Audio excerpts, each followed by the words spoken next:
Like one of the great scholars of recent times, he says when Rasulullah left this dunya, he did not leave any structures behind. He didn't leave any books behind. He didn't leave any statues behind. Rather, what he left was 10,000 men that he carved Quran in their hearts, sallallahu alayhi wasallam.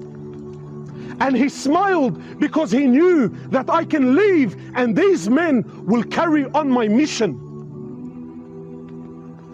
He left men like Abu Bakr radiallahu ta'ala anhu, my brothers, the greatest man to walk the earth after the prophets and the messengers.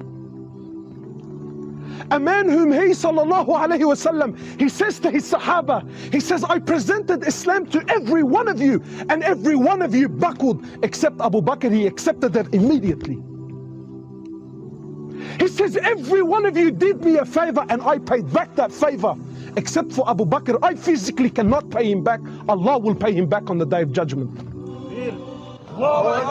He ordered every door to his masjid to be closed except the door of Abu Bakr. He says, for you, Ya Abu Bakr, the 8 doors of Jannah will beg for you to walk in through them.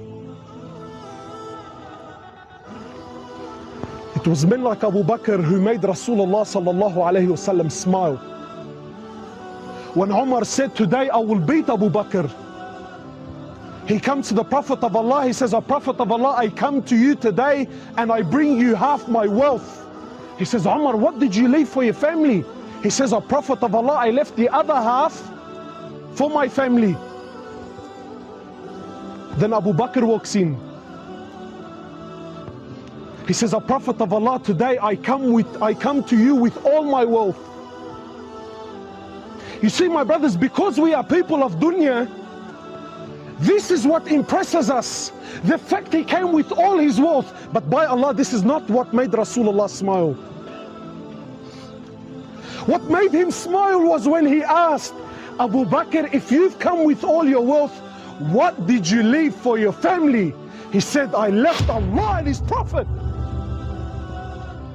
Then he smiled, because he knows Abu Bakr now has reached the level, khalas, he's there. He's walking on dunya, but by Allah he's already in Jannah.